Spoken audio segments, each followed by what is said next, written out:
Choices. These are things that define us. And we have seen time and time again the DC Universe's heroes make the wrong choices.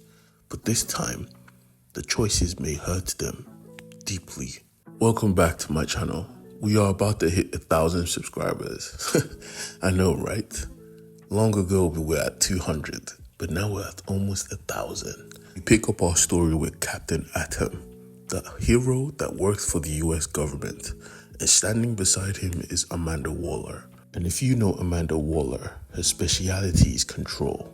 They were both overseeing a project to find a cure for the zombie outbreak with the help of Ray Palmer, shrinking down to the atomic level to find and understand this virus on the atomic cellular level. But seeing that Dr. Ray had not come out of the body, the Atom couldn't stay dormant, so Amanda Waller sent him to clear the streets, because the streets were filled with zombies, and the Atom was a weapon. But we find out that Ray Palmer came out a while ago and was currently inside Captain Atom, destroying him and infecting him from the inside. The virus now had a superhero as powerful as an atomic bomb.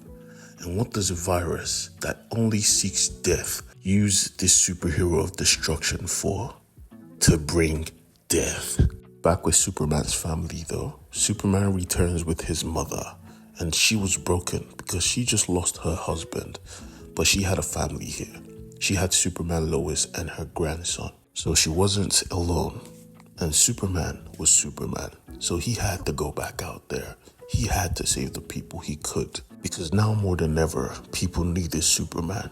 But Superman was stopped by Black Canary or Green Canary and Green Arrow, explaining to him that he's too big a threat. The second he's infected, the Earth is gone. He can literally just toss the Earth at the sun. But Superman makes it clear that he won't get infected.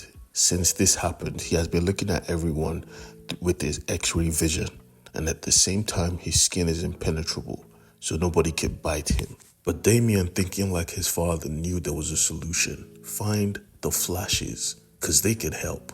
They could change this timeline. And Lois, being a reporter that she is, found a way to get her message across to every civilian, every superhero, every supervillain, that it's time to regroup and fight this infection together. We see even Lex Luthor was getting this message. But across the pond, we see Mira finally getting to Themyscira. She, queen to queen, speaking to Queen Hippolyta, needed refuge because she knew Atlantis was lost. But the thing is, Themyscira was safe because there was no computers, but there was a radio. And Wonder Woman got the message, and she would never sit still, knowing someone needed help. So she went off. Back with Superman and Green Canary, they were looking for the Flashes, and Superman finally found them, ripping the door off its hinges. But Barry made it clear that Batman told them to run away and hide and lock themselves up, because Batman in his infinite wisdom knew if the zombie virus infected both of the Flashes, the world will be doomed. They are as big a threat as Superman himself, because in a split second the whole world will be infected with the zombie virus. But Black Canary assured them that she could take them wherever they need to go safely, and they were shocked, noticing that she's a Green Lantern now.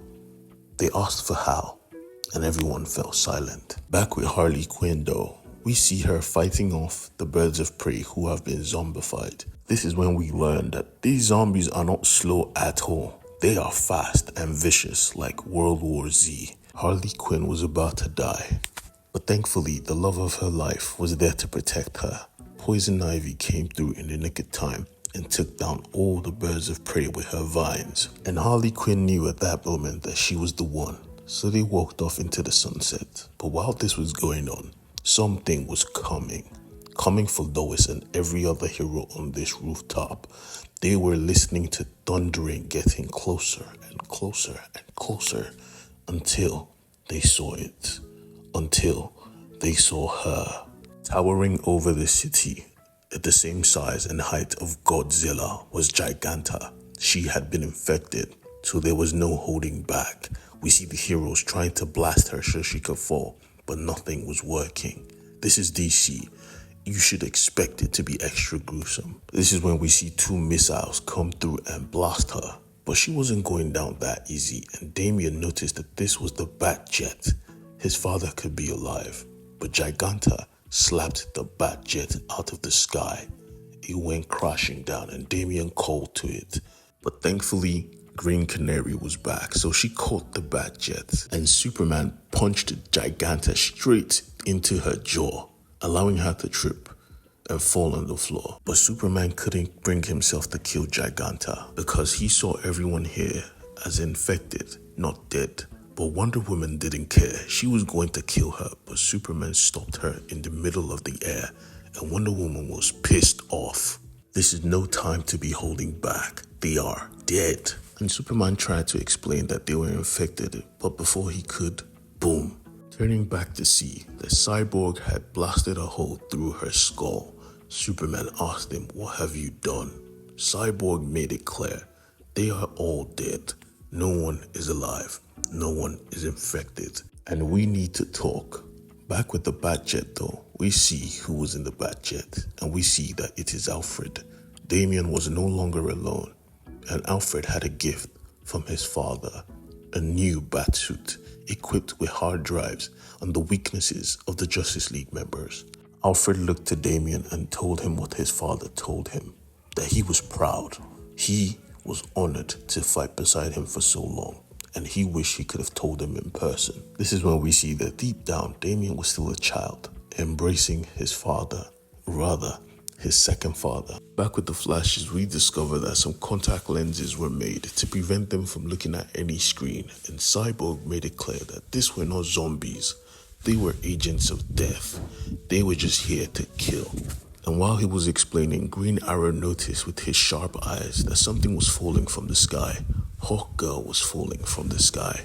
Wonder Woman was quick, so she caught her, preventing her from dying, only to find out that Washington, D.C. was about to explode in an atomic explosion. Captain Atom was about to destroy half of the United States. But Superman was still alive, and he was not going to let that happen. Neither was Wonder Woman. They rushed with the speed of sound, dragging him into orbit, but they were too late. The bomb went off. They were caught in the middle of the blast, and the blast was so large, it was being seen and approaching Metropolis. Nobody could move because they knew at this moment there was nothing they could do. Black Lightning embraced his kids, telling them it's going to be okay, as the bright light came and absorbed everything in its sight. Please like and subscribe to my YouTube channel. We are almost at 1,000 subscribers. Woohoo! Peace.